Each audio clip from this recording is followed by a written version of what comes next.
Hey guys, Greg D here, back with another video, and today I wanted to make a little video because the car, the Nissan Maxima here, is going to be hitting 30,000 miles here, probably within this week, honestly, just below 30,000 miles. So I kind of wanted to give a review, like an updated review up to this point, saying that I have had the car now for, we're going on 7 or 8 months.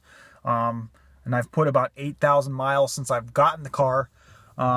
So with that, we're going to go over a few topics. So let's go.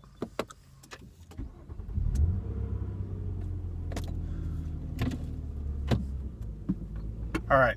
So the first thing that I want to talk about is, yes, I still am kind of iffy about this car. And the reason why is, if you guys have watched my Should I Get a WRX video, this car absolutely sucks in the snow. Now, I've done some research on the tires, the stock tires, and as with many other cars, stock tires completely suck in the snow or wintry conditions, whatever you want to call it. So that is a huge turnoff. Although I will admit that every other car that I've had, even with stock tires, has done better than this car. So this is absolutely the worst car that I've had in the snow. So having to fork out, you know, money, well, and a lot of money at that, for better tires is a drawback if you are someone who is looking to get a Nissan Maxima. By the way, if you don't know, I do have a 2014. So like I said, I'm coming up on 30,000 miles here. And the sad thing is even without, you know, talking about the wintry stuff, this car is a nice car. Although I wish that it had more features.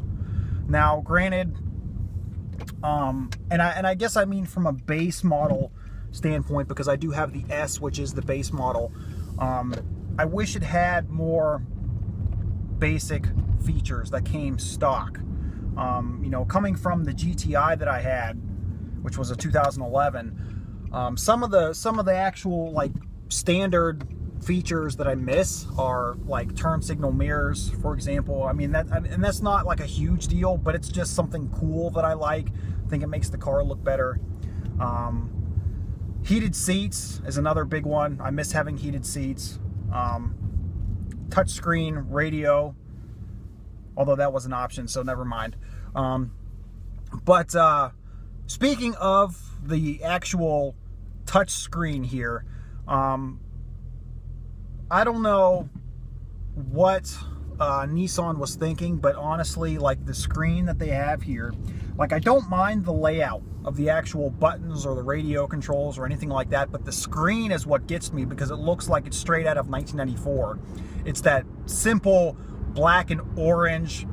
Like most cars now, even if they have like a multimedia interface within the gauge cluster, most cars have at least a color display. This one is just, like I said, straight out of 1994, black and orange. So that's kind of disappointing. The radio itself is okay. It's not the worst that I've had regarding a stock radio, but it's not the best that I've had either. As far as like the actual car is concerned, there's not been any issues. I did, once I hit 5,000 miles, I did change the oil. I did switch to synthetic oil, and that seemed to make a immediate difference. Because the fact that this car did have 22,000 miles when I bought it, and the fact that it was a fleet car, you don't really know who took care of it, how well they took care of it. So, I mean, this could have been a company car for all I know, and whoever drove it could have driven the absolute bejesus out of it. You know, I don't really know. So, anytime that I have had to fix something or, you know, work on the maintenance of this car, I've tried to spend a little extra money and try to make it work for me. Now, I still am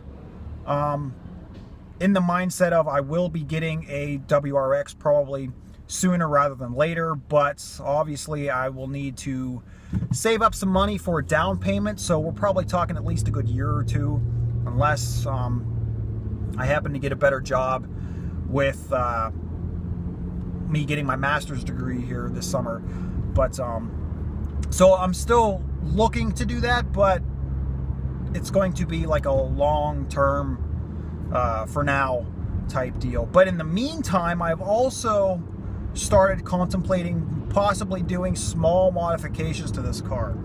Might as well make the car more fun to drive while I have it. Now, what I'm thinking is I've been looking at Stillen's website because I know they deal specifically in Nissan and a lot of different Nissan models. So I've been looking up their exhaust. I've been looking at their intake. I've been looking up their underdrive crank pulley. I did have an underdrive crank pulley on my Scion TC when I was younger, and that probably by far was the best naturally aspirated modification I've ever done on any car. And with how much that I despise this CVT transmission, and yes, I still despise the CVT transmission, I'm thinking that putting on an underdrive crank pulley that's lighter weight will help the engine rev faster, will free up some of that rotational mass, so it may make the car more willing, obviously, to rev, and may kind of dilute the fact that this transmission is horrible. So contemplating that. Like I said, I'm also contemplating short ram cold air intake and possibly axle back, cat back, although I haven't really decided either way yet. If you guys have any suggestions, please feel free to leave them for me, because I'm always open to suggestions when it comes to car stuff. I'm trying to think, I mean, really, other than that, this car is a nice car. I mean, if this is what you're looking for, it is a nice car. Like I said, for $32,000 starting price, I wish it had more features. Like you have projector headlights, so why not make HID standard? If you're spending $32,000, turn signal mirrors, like I said, leather seats, or not leather seats, I mean heated seats. Although some kind of leather seat might be good too, because take for example a Volkswagen CC, which starts off at about the same price, has leatherette seats standard. So, and I know I keep comparing this car to a Volkswagen, but you know, I think Volkswagen is a good benchmark because, you know, their cars are roughly the same price as this, but there's so many more standard features that really kind of makes me question, like, what the hell is Nissan doing? Another thing actually is the actual multimedia interface in the center of the gauges here, and it's pretty, it's difficult to navigate at times, and I just mean from the standpoint of where the buttons actually are to navigate it. Every other car that I've seen, they've had them on the stocks, whether they be the windshield wiper or the turn signal ones, or you know, actual buttons within the on the steering wheel. But this one, you have to actually like reach through or reach around the steering wheel to get to the buttons, so that's kind of annoying. Another thing that's annoying is there's no like USB connection standard on this car. Like, you have to buy that separately, and I think that's kind of annoying too, because most people nowadays have either an iPhone or an iPod or some sort of, you know, MP3 player that they can connect to their stereo, and this has nothing. I mean, it's got an auxiliary jack down here, but it doesn't even come with a cord or anything. Once again, I think, you know, these little things could make this car a lot nicer.